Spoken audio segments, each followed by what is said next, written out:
When a pregnant woman disappears from one of the most secure military installations in the United States, the first assumption is often simple. Maybe she left on her own.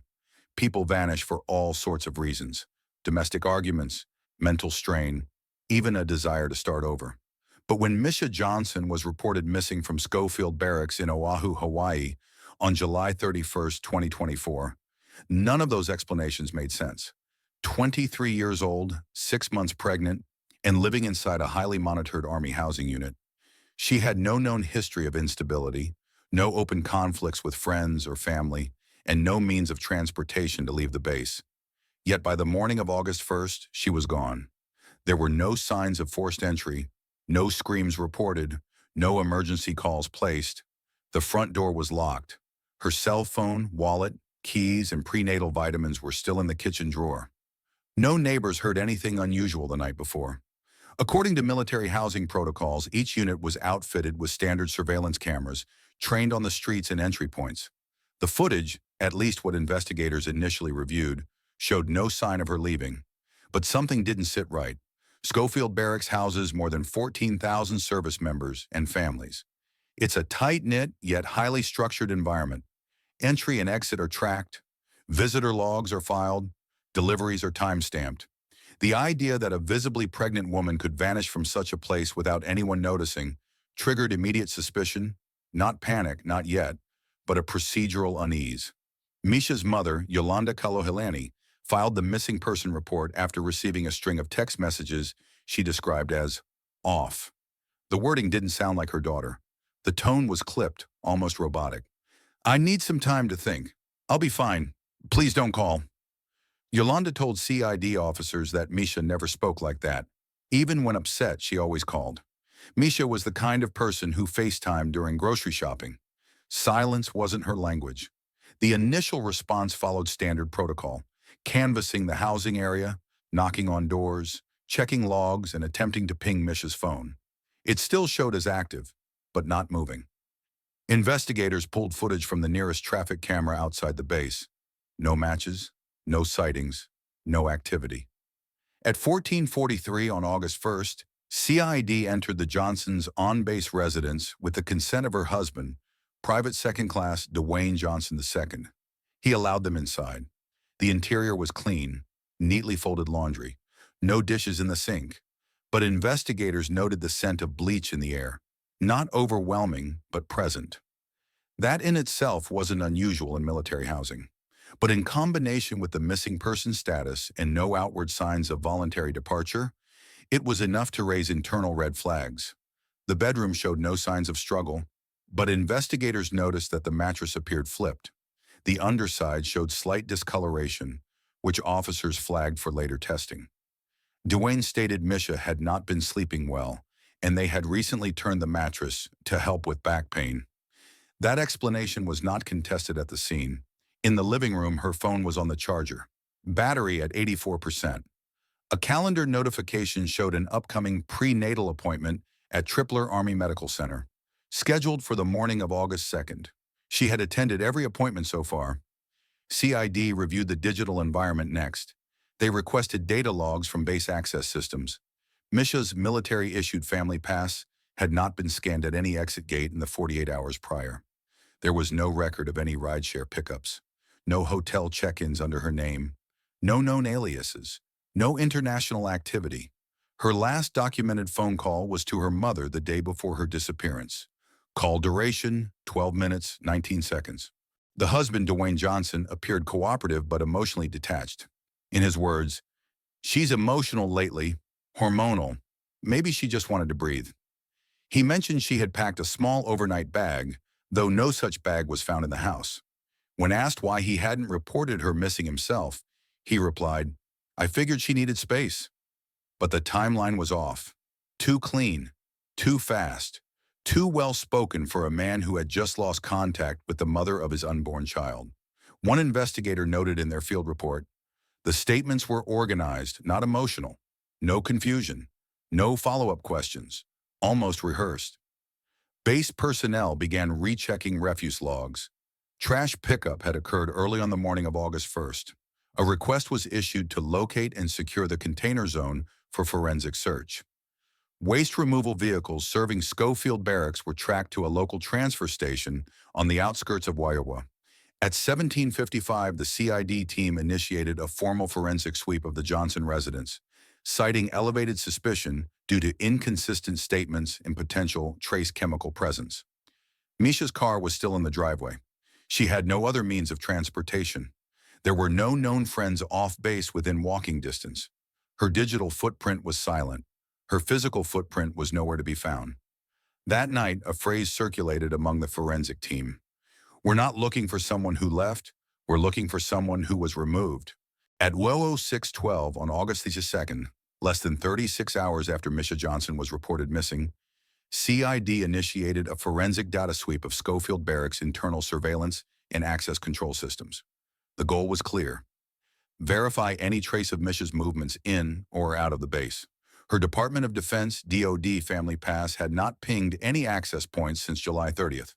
No gate exits, no building swipes, no visitor logs bearing her name.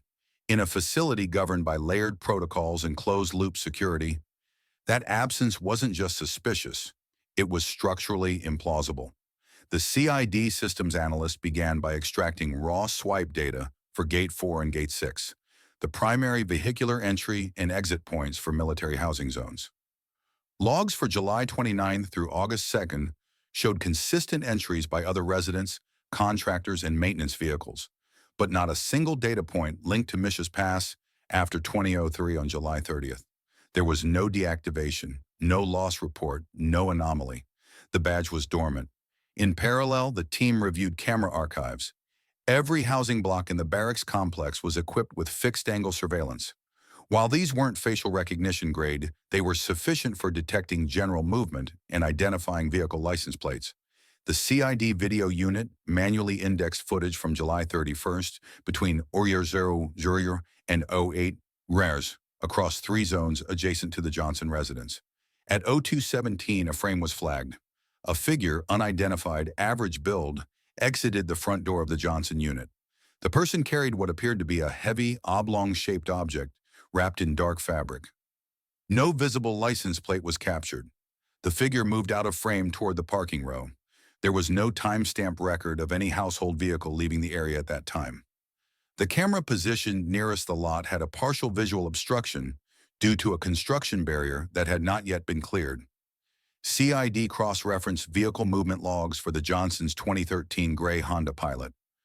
A military-registered plate reader logged the SUV entering Gate 4 at 06:44 on August 1st. It had not been recorded exiting prior. The anomaly raised a question within the forensic review team. If the car never left before that time, then where was it between 02:17 and 6:44, and why was it moving so early in the morning?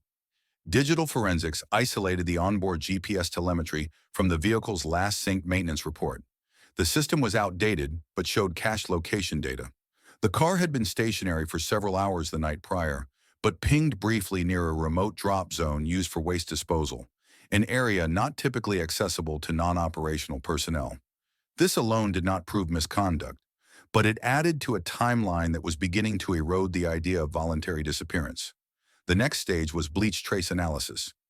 In Chapter 1, investigators noted the faint scent of cleaning agents during the initial walkthrough. In this phase, a forensic chemist used an orthotolidine test across multiple surfaces within the bathroom and garage areas. The bathroom passed baseline control. However, in the cargo area of the SUV, trace residues showed positive for sodium hypochlorite, a compound consistent with commercial bleach, despite visible cleanliness. Further swab testing revealed degraded human biological material embedded in one of the rear fabric panels. At this point, CID Command submitted a request for full forensic occupancy testing. The home was sealed under Article 134 of the Uniform Code of Military Justice, UCMJ. Dwayne Johnson was relocated to a temporary holding barracks. CID issued a formal press bulletin requesting assistance from residents who may have seen anything between the hours of 02 unmau and 7 on July 31st. Most responses were unremarkable, except one. A maintenance technician assigned to HVAC servicing recalled seeing a man moving bags into the trunk of a gray SUV in the early morning, around 5:30 a.m., but didn't think much of it. He noted the man wasn't wearing a uniform, just athletic gear, hoodie, gloves. Didn't look military, he said. Looked focused.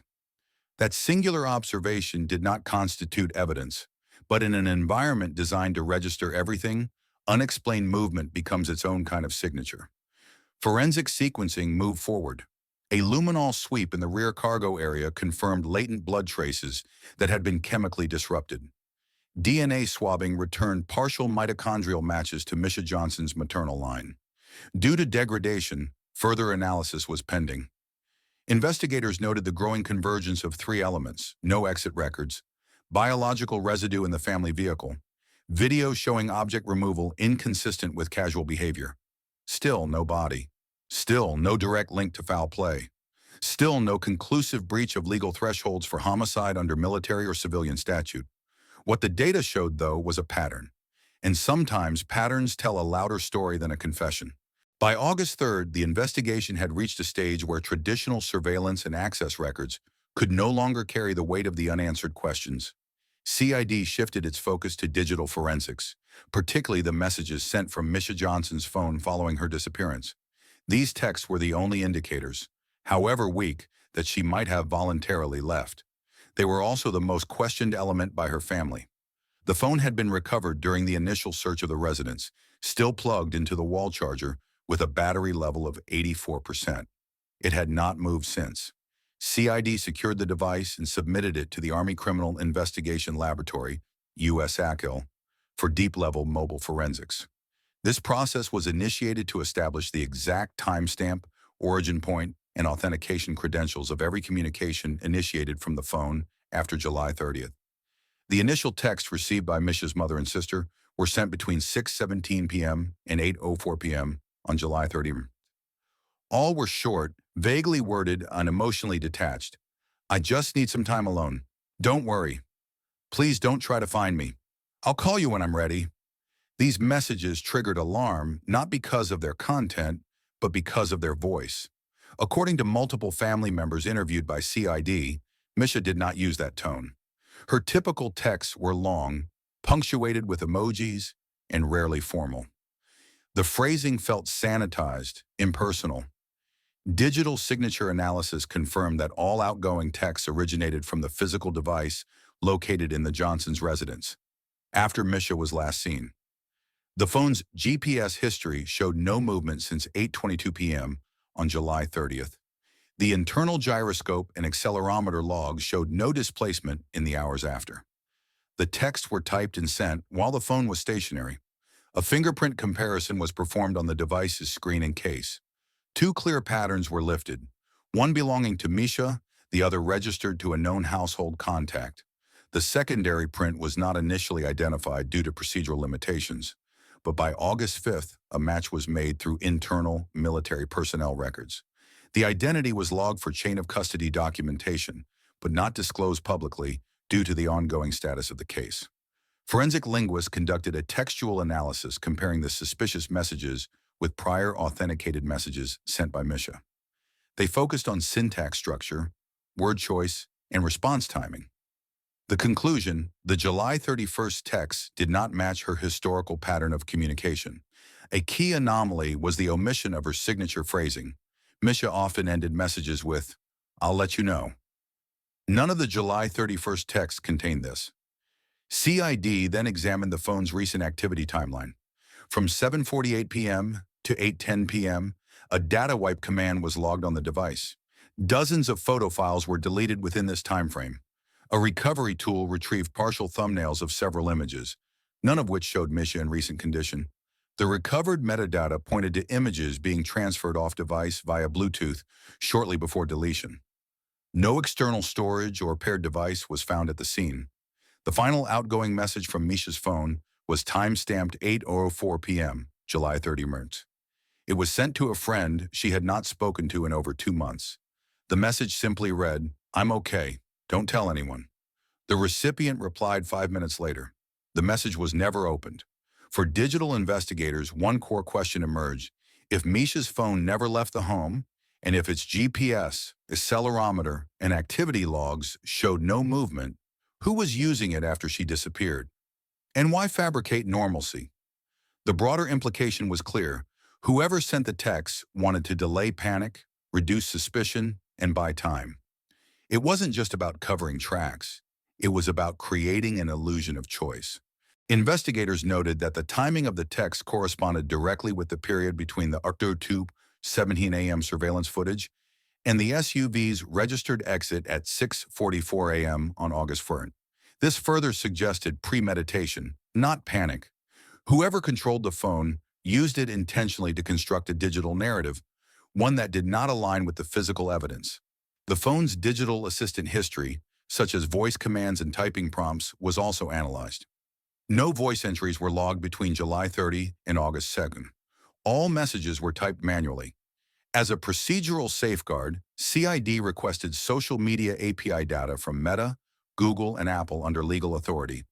Misha's accounts showed no independent activity past July 30th. No logins, no browser activity, no device pairing attempts. The digital presence stopped cold except for the misleading text. It was at this point that CID officially classified the disappearance as a probable criminal act, with strong indicators of digital manipulation. A subpoena was approved for expanded search authority across shared cloud storage platforms. The focus shifted from whether Misha had left voluntarily to how thoroughly someone had attempted to make it look like she had. One investigator summarized the shift in case status in a debrief file. The phone didn't move. The person did. That disconnect is where the lie lives. The SUV had been processed once already. Initial swabs, surface-level luminol, a cursory wipe for latent prints. But CID knew that the first pass rarely caught what mattered most. On August 6th, the vehicle was transferred under secure chain of custody to the Army Criminal Investigation Laboratory at Fort Gillem, Georgia, for advanced trace detection.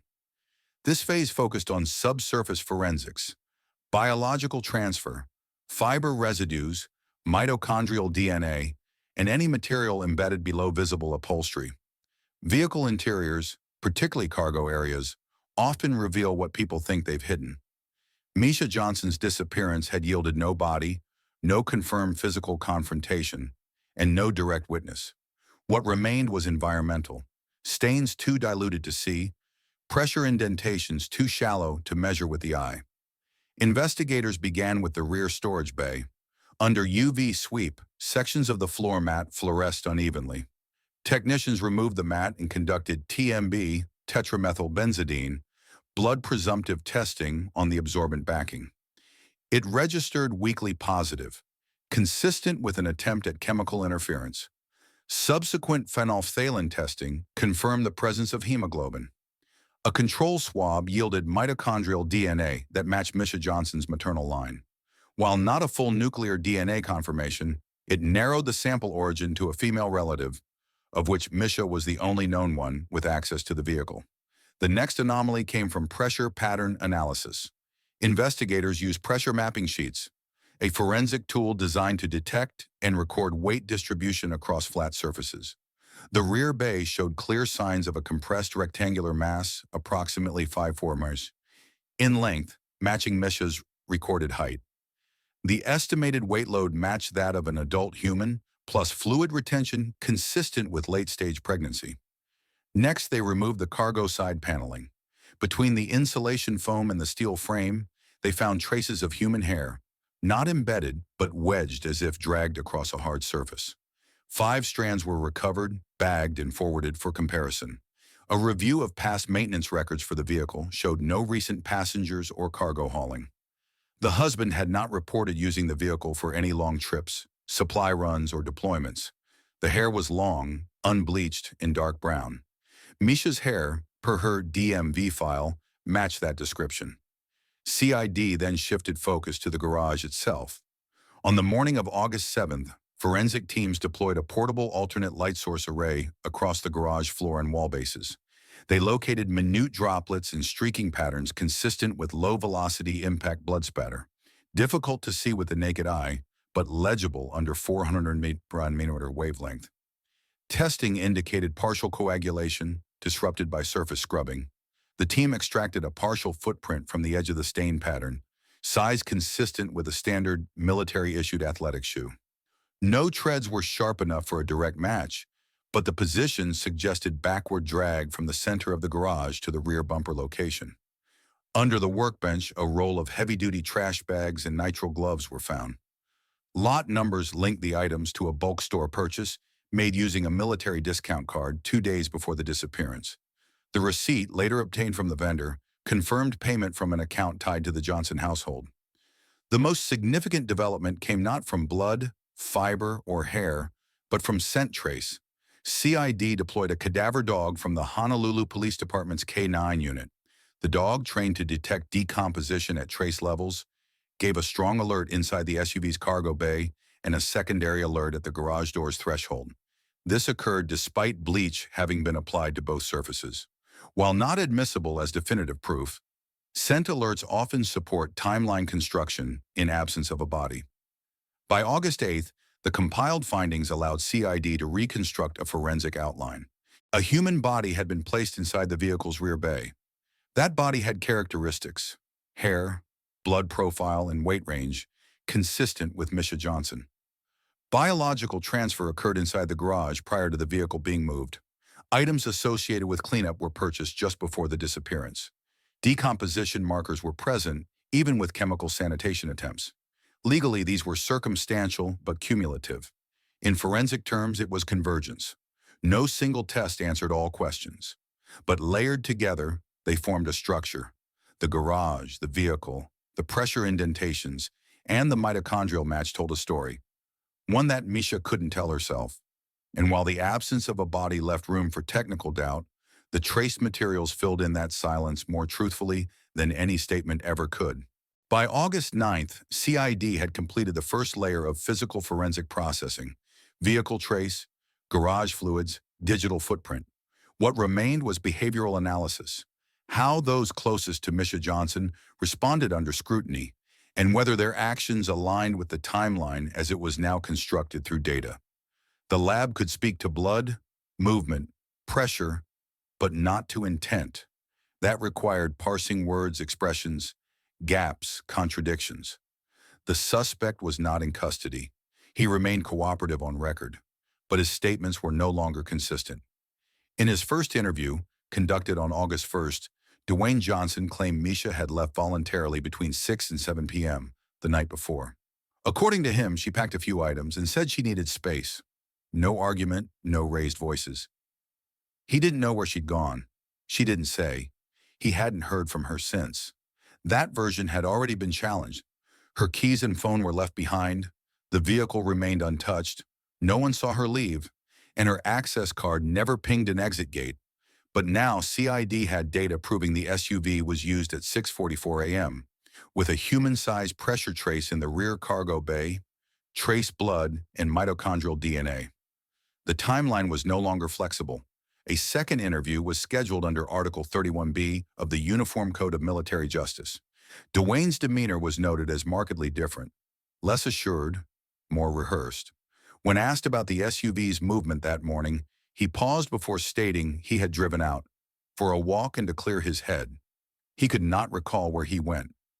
CID reviewed surveillance from roads surrounding Gate 4. No footage supported a leisure drive. No timestamp showed the vehicle stopping at a gas station, trail, or public park. The vehicle re-entered the installation less than 40 minutes after departure, its route unaccounted for. He was also asked about the purchase of bleach, gloves, and trash bags 2 days before Misha vanished. Dwayne confirmed the transaction, claiming he had intended to clean out the garage that weekend. He could not explain why the items were unopened when seized, or why no cleaning was underway when officers first visited the home. CID had no obligation to disclose the cadaver dog hits or trace DNA results. The purpose of the interview wasn't confrontation, it was observation. When asked if Misha had been distressed in the days leading up to her disappearance, he offered vague phrasing. She had been tired, stressed from the pregnancy.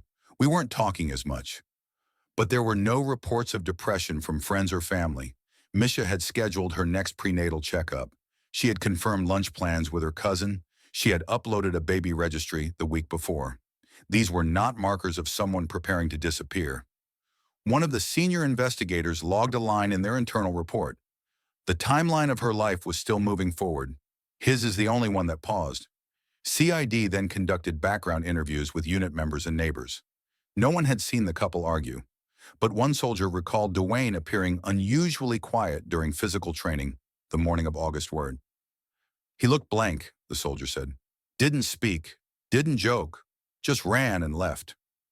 This behavior on its own was not criminal, but the pattern began to tighten. Dwayne's stated memories were out of sync with the physical evidence, and he provided no alibi for the key 4-hour window. He could not explain the blood, the hair, the altered mattress, the storage indentations, or the lack of digital activity on Misha's phone post 8:04 p.m. CID also re-examined his digital behavior. A review of his Google activity showed a spike in private browsing mode use on the night of July 30th. Forensic recovery revealed deleted searches. How long does it take for a body to decompose in a car? Do military cadaver dogs detect after bleach? Legal difference between missing person and murder with no body. These were logged between 10:02 p.m. and 12:11 a.m., while Misha's phone remained motionless in the same residence. Intent is rarely proven directly, but the convergence of behavior, silence, and deflection often becomes its own kind of language. Behind every timeline is a choice: to be truthful or to delay the inevitable. The investigation had crossed into a stage where one person's shifting narrative now stood in open conflict with every recorded point of evidence, and the data never shifted. By mid-August 2024, CID had assembled a layered case: physical trace evidence, digital manipulation, behavioral inconsistencies, and a forensic timeline misaligned with every claim made by Dwayne Johnson. What remained absent was the one piece that typically anchors a murder charge: a body. But in modern investigations, especially within military jurisdiction, a body is no longer a prerequisite for legal action. Prosecutors don't need to prove how someone died. They only need to prove that someone is dead and that another person is responsible. At Schofield Barracks, a military legal review panel evaluated the compiled findings under the Uniform Code of Military Justice. The question was no longer whether something had happened to Misha Johnson. It was whether the evidence could meet the burden of proof for Article 118, premeditated murder, and Article 119A, death or injury of an unborn child. The panel's review was unambiguous. On August 15th, charges were formally referred against Private Second Class Dwayne Johnson II. In total, the list included Article 118, murder; Article 119NA, killing of an unborn child; Article 130B, obstruction of justice; Article 107, false official statement; Article 134, conduct unbecoming. The legal path forward was a general court-martial, the most serious form in military justice. Dwayne Johnson was taken into pretrial confinement at Ford Island Detention Facility under maximum restriction. He did not resist. Unlike civilian trials, the military court process moves through a pretrial Article 32 hearing, roughly analogous to a grand jury in civilian court. During this phase, CID presented a streamlined narrative. Misha Johnson, 23, disappeared from her on-base residence.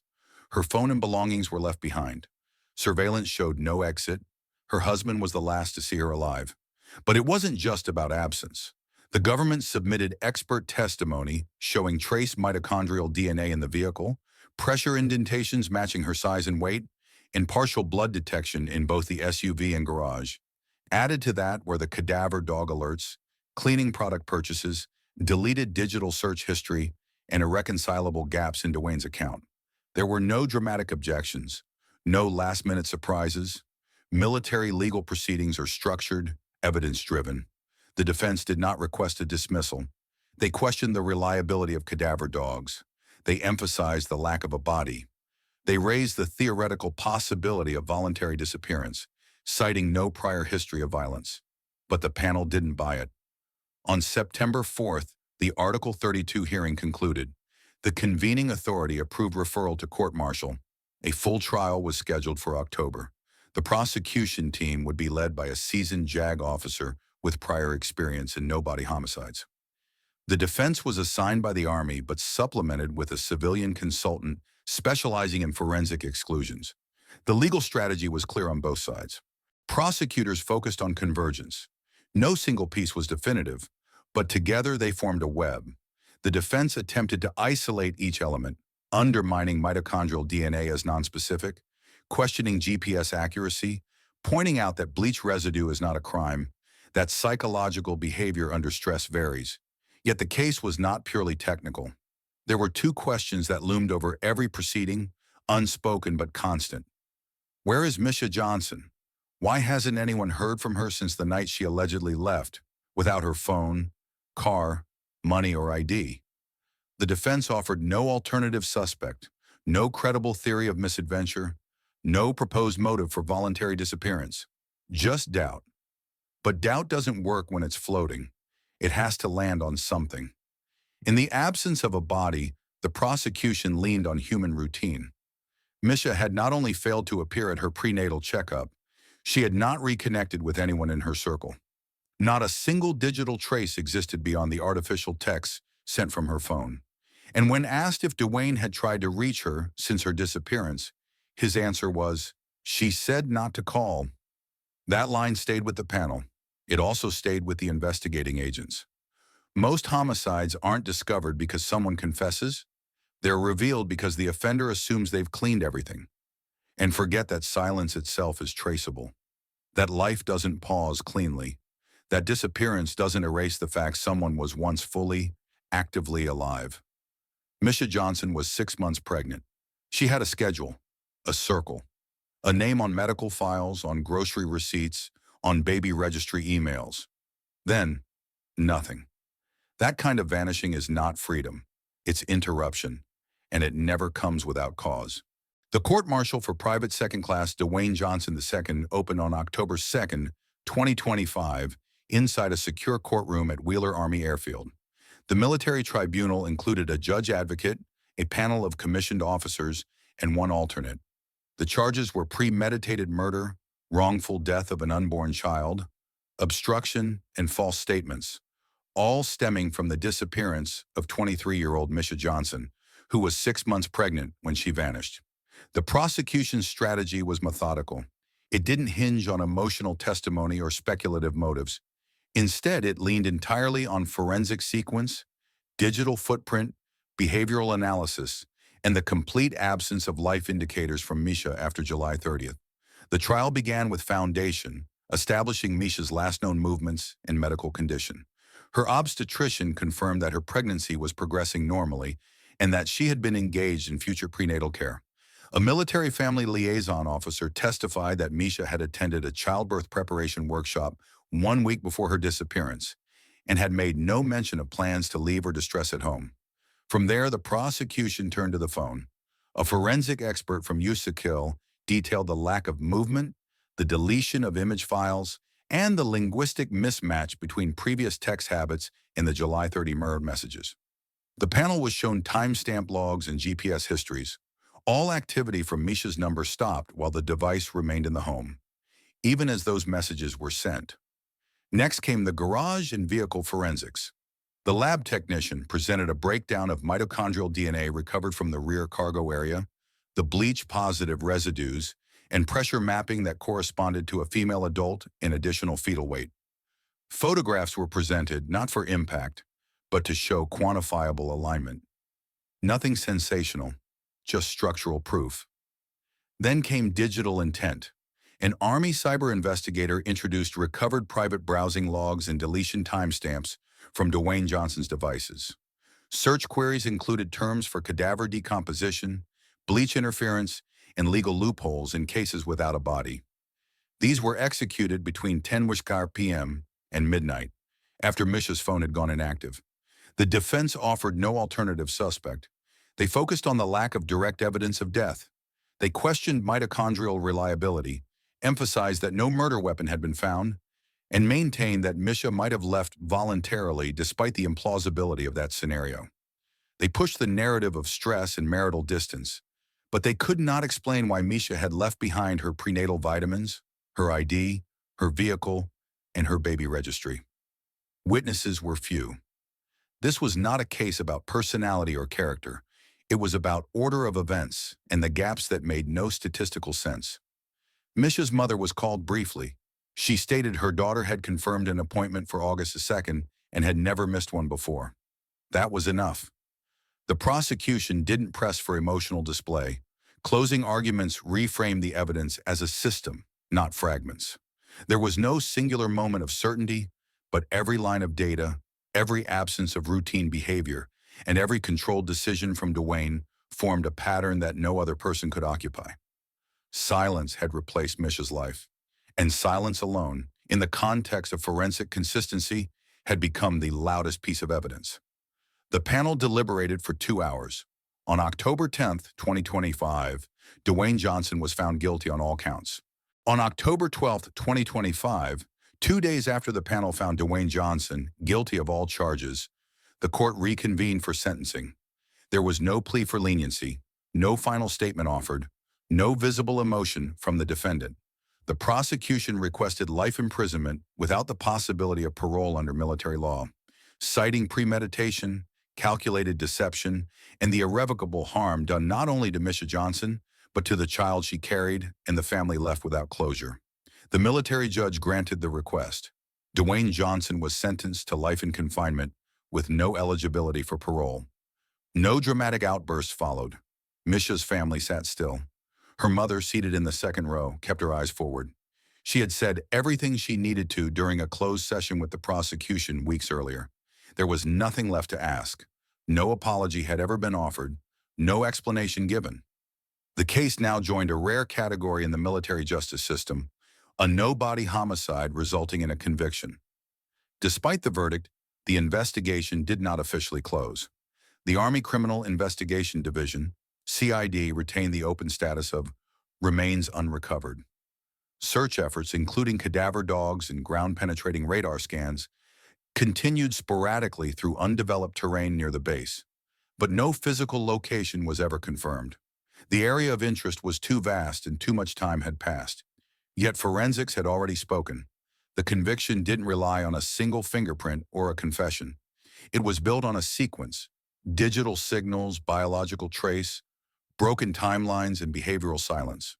When placed side by side, the gaps in Dwayne Johnson's story were not just inconsistencies.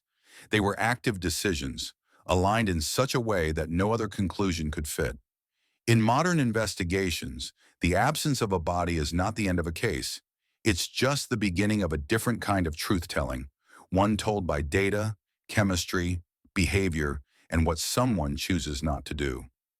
Misha's story ended without a voice. She didn't get to testify, to explain, to escape. But every trace she left behind, blood, fingerprints, digital habits, scheduled appointments, built a framework that others completed in her absence. The structure held. As of today, Misha's name remains listed in the Army's internal missing persons database with a notation: presumed deceased, subject of adjudicated criminal conviction. There is no gravesite. There is no recovered personal item. There is only a legal record, a court's decision, and the enduring silence that followed her disappearance. But justice in this case did not require noise. It only required clarity. I've told you Misha's story not just to recount a tragedy, but to remind you that silence, when paired with evidence, still speaks volumes. In a world where justice often feels distant or delayed, this case proved that truth doesn't vanish just because a body does. If you've made it this far, maybe you're someone who believes that accountability matters, even when it's hard. So let me ask, what would justice look like for someone you love if they couldn't speak for themselves? If this story resonated with you, or even if it didn't, I want to hear your thoughts. What part of Misha's story impacted you the most? And where are you watching from? Drop a comment and let's talk about it. And if you found this video meaningful, if it sparked something in you, consider subscribing to this channel. We share real stories that matter, told with care, clarity, and purpose. Hit that subscribe button so you don't miss what comes next.